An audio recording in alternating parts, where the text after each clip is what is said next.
So we are here to study fundamental forces in nature. ये class 11th physics के पहले chapter का ही एक टॉपिक है, फिजिकल वर्ल्ड का टॉपिक। तो बेसिकली हमारी क्लासिकल फिजिक्स में बिसाइड्स क्वांटम मैकेनिक्स वगैरह 4 फंडामेंटल फोर्सेस हैं जिनके नाम हम अभी देख लेते हैं।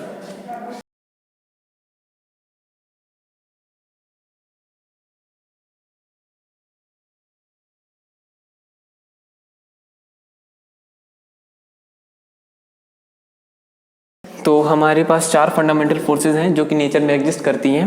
पहली ग्रेविटेशनल फोर्स, दूसरी इलेक्ट्रोमैग्नेटिक, तीसरी स्ट्रॉन्ग न्यूक्लियर फोर्स और चौथी वीक न्यूक्लियर फोर्स। इसमें से जो 2 ये फोर्सेस हैं ये माइक्रोस्कोपिक थिंग्स के लिए हैं।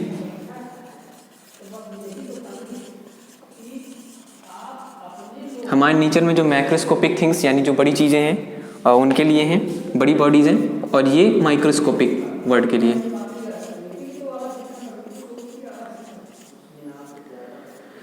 ये माइक्रोस्कोपिक वर्ल्ड के लिए हैं। तो एक एक करके इन सबको देख लेते हैं।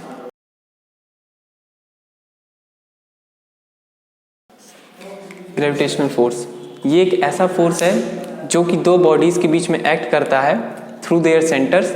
और ये जो फोर्स होता है ना, ये मतलब खुद के उन जो 2 बॉडीज़ हैं उनकी मासेस की वजह से होता है। मतलब उन मासेस के कारण जो फोर्स लगता है वो ग्रेविटेशनल फोर्स होता है। तो इसकी डेफिनेशन कुछ ऐसे लिखेंगे हम।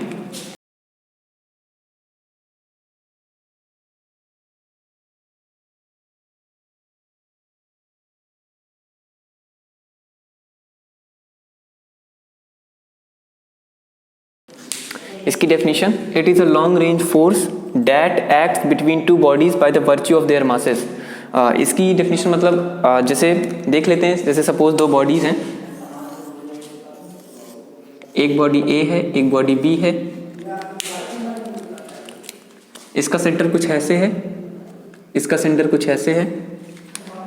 तो ये जो ग्रेविटेशनल फोर्स है इन दोनों के बीच में लग रहा है, तो इनके सेंटर्स के थ्रू लगेगा और इनका जो मास है इनकी वजह से फोर्स लग रहा है यहाँ पे ग्रेविटेशनल फोर्स। एक और चीज़ है, जब कोई भी हमारी जो फंडामेंटल फोर्सेस हैं जब वो किसी 2 बॉडीज़ या किसी एक बॉडी में किसी एक बड़ी बॉडीज या छोटी बॉडीज़ के बीच में लगता है, तो उसमें क्या होता है, कोई ना कोई एक पार्टिकल एक्सचेंज हो रहा होता है, इधर से उधर जा रहा होता है। जैसे ग्रेविटेशनल फोर्स में क्या है कि ये जो 2 बॉडीज़ हैं इनमें भी एक पार्टिकल एक्सचेंज हो रहा है। जो पार्टिकल एक्सचेंज हो रहा है, सपोज मान लीजिए ए से बी एक पार्टिकल एक्सचेंज हो रहा है जिसकी वजह से फोर्स लग रहा है, या बी से ए पर एक पार्टिकल एक्सचेंज हो रहा है, मतलब आ रहा है जिसकी वजह से ग्रेविटेशनल फोर्स लग रहा है, तो उस पार्टिकल का नाम है ग्रेविटॉन।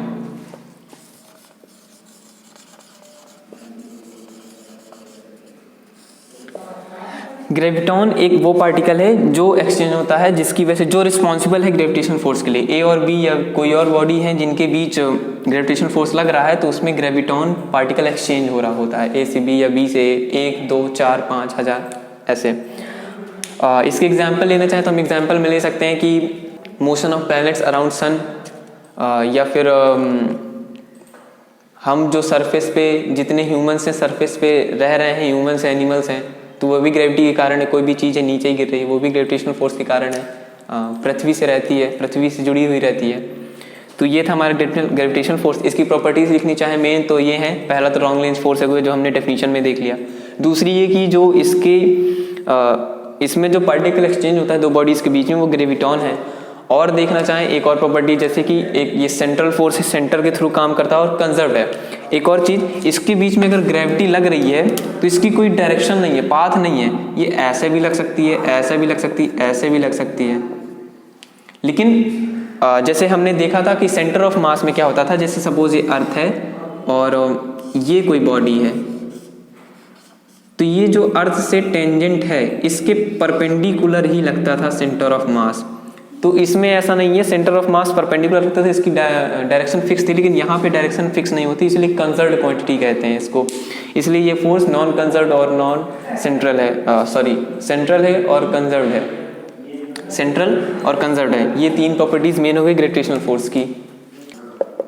अब इलेक्ट्रोमैग्नेटिक फोर्स क्या है, इसमें 2 वर्ड्स हैं हमारे पास। पहला है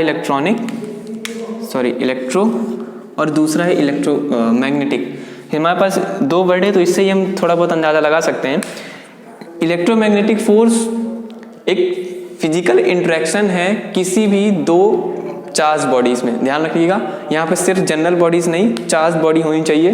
दो चार्ज बॉडी के बीच जो फोर्स लग रहे हैं, मतलब जितने भी इंटरेक्शन हो रहे हैं, जितने फिजिकल इंटरेक्शन हो रहे हैं, उन्हें इलेक्ट्रोमैग्नेटिक फोर्स कहेंगे। बेसिकली एक कॉम्बिनेशन होता है, क्योंकि इलेक्ट्रिक फोर्स अलग होता है, मैग्नेटिक फोर्स अलग होता है। पहले की साइंस में इन्हें अलग रखा जाता था, लेकिन आज ये इलेक्ट्रोमैग्नेटिक एक ही हो गए हैं। तो ये सारे कॉम्बिनेशन होते हैं, मतलब दो बॉडीज हैं, सपोज ये बॉडी है ए, ये बॉडी बी, इनके बीच में सपोज मान लीजिए ये कुछ ए और बी कोई चार्ज बॉडीज हैं, इनके बीच में सपोज ये तीन जो मान लीजिए हमारे पास इलेक्ट्रिक फोर्सेस हैं,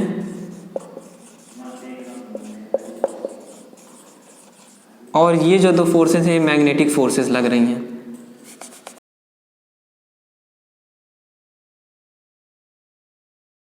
तो जो इलेक्ट्रोमैग्नेटिक फोर्स होगा वो इन सब का कॉम्बिनेशन होगा। अगर हम इसकी डेफिनेशन में भी पढ़ेंगे तो कई बुक्स में लिखा रहता है it is the combination of all electric and magnetic forces between two charge bodies. तो इसमें मान लीजिए 5 हैं, 10 हैं, 1000 हैं, जितनी भी फोर्सेज लग रही हैं, जितने भी इलेक्ट्रिक और मैग्नेटिक फोर्स लग रहे हैं, उन सबका कॉम्बिनेशन है इलेक्ट्रोमैग्नेटिक फोर्स। तो इसकी डेफिनेशन जल्दी से देख लेते हैं। इसकी डेफिनेशन अगर लिखना चाहें तो वैसे लिखेंगे,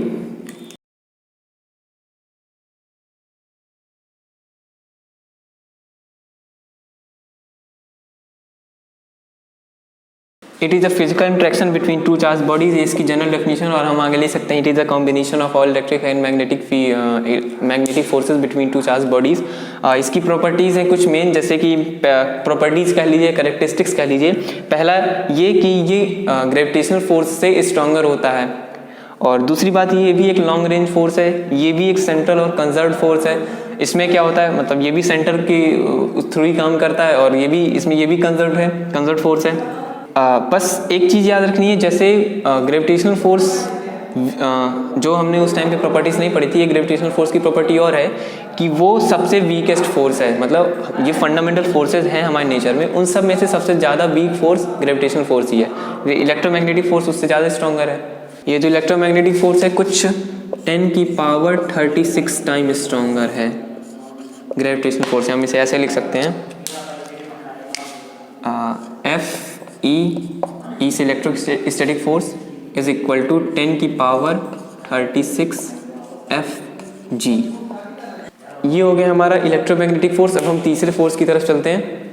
अब स्ट्रॉन्ग न्यूक्लियर फोर्स क्या है? स्ट्रॉन्ग न्यूक्लियर फोर्स वहाँ पे लगती है जहाँ पे कोई ऐसी दो बॉडीज जो एकदम स्ट्रांगली एक दूसरे को रिपेल कर रही हो, लेकिन वो साथ में हो, रिपेल करने वाले। जैसे दो पॉजिटिव चार्ज है, वो एक दूसरे को रिपेल करते हैं अगर उन्हें पास रखा जाए, लेकिन ये स्ट्रॉन्ग न्यूक्लियर फोर्स उनको बांध के रखता है। ये जनरली शॉर्ट रेंज फोर्स है, और ये कहाँ लगता है? न्यूक्लियस पे लगता है। किसी एटम के न्यूक्लियस पे क्या होता है, वो पॉजिटिवली चार्ज होता है, और उस न्यूक्लियस में प्रोटॉन्स भरे होते हैं, न्यूट्रॉन्स भरे होते हैं। तो प्रोटॉन क्योंकि प्लस चार्ज होता है, इसलिए न्यूक्लियस भी प्लस चार्ज रहता है, पॉजिटिवली चार्ज रहता है। तो स्ट्रॉन्ग न्यूक्लियर फोर्स का काम ये रहता है कि वहाँ पे जो न्यूट्रॉन्स और प्रोटॉन्स हैं उनको एक दूसरे से बांध के रखे, अट्रैक्ट करके रखे, बाहर ना भागने पाए। जबकि भागना चाहिए क्योंकि वो सिमिलरली चार्ज हैं, लाइकली चार्ज हैं, लाइक चार्ज क्योंकि रिपेल करते हैं, लेकिन जो प्रोटॉन है वो एक दूसरे से अलग नहीं हो रहे हैं। तो उसका कारण यही है स्ट्रॉन्ग न्यूक्लियर फोर्स न्यूक्लियस के अंदर।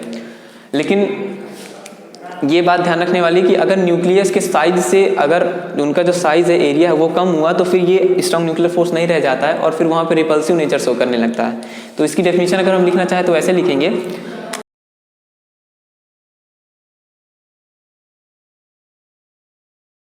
शॉर्ट रेंज लिखा हुआ है तो शॉर्ट रेंज कितनी? 10 की पावर -15 मीटर, 10 की पावर -15 मीटर।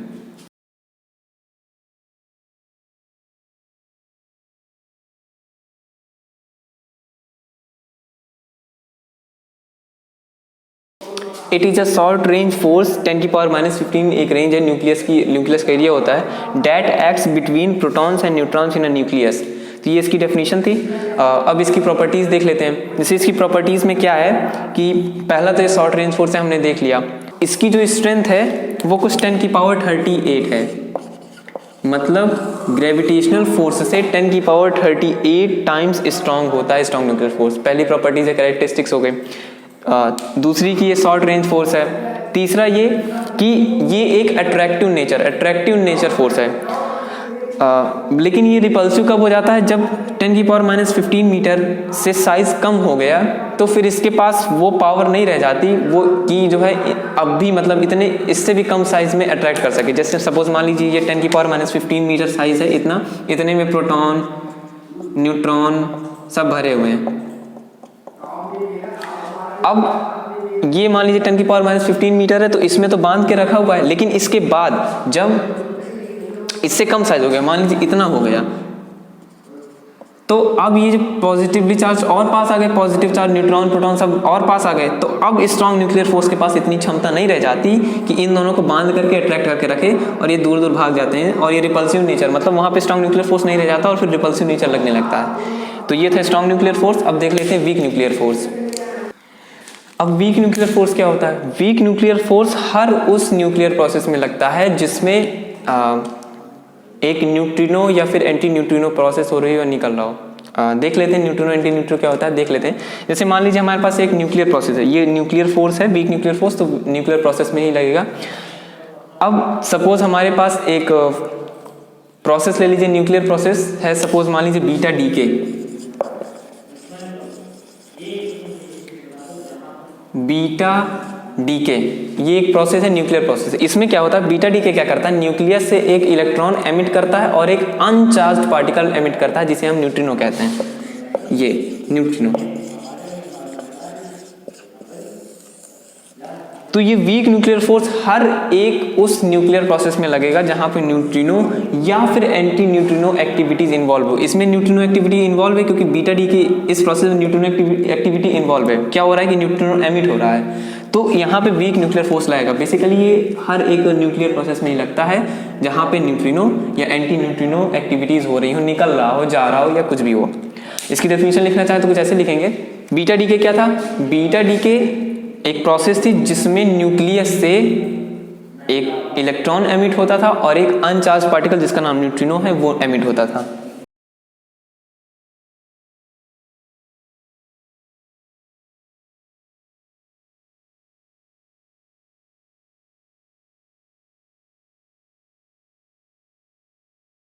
तो इसकी डेफिनेशन थी, it is a force that acts in nuclear processes involving neutrino and anti neutrino. मतलब वो न्यूक्लियर प्रोसेस है जिसमें न्यूट्रिनो और एंटी न्यूट्रिनो इन्वॉल्व होगा, वहां पे वीक न्यूक्लियर फोर्स लगेगा। पहली कैरेक्टरिस्टिक्स या प्रॉपर्टी तो ये है कि ये 10 की पावर 25 टाइम्स स्ट्रॉन्गर होता है ग्रेविटेशनल फोर्स से। दूसरी प्रॉपर्टी ये कि ये एक शॉर्ट रेंज फोर्स ही है, लॉन्ग रेंज फोर्स नहीं, ये भी शॉर्ट रेंज फोर्स ही है, क्योंकि हम जानते हैं weak nuclear force strong nuclear force दोनों माइक्रोस्कोपिक थिंग्स के लिए है, तो ये भी एक शॉर्ट रेंज फोर्स है। तीसरी प्रॉपर्टी ये कि हमने देखा ही अभी न्यूट्रिनो और एंटी न्यूट्रिनो प्रोसेस में ही इन्वॉल्व होता है। वीक न्यूक्लियर फोर्स में जो पार्टिकल दो बॉडीज के बीच में एक्सचेंज होता है वो होता है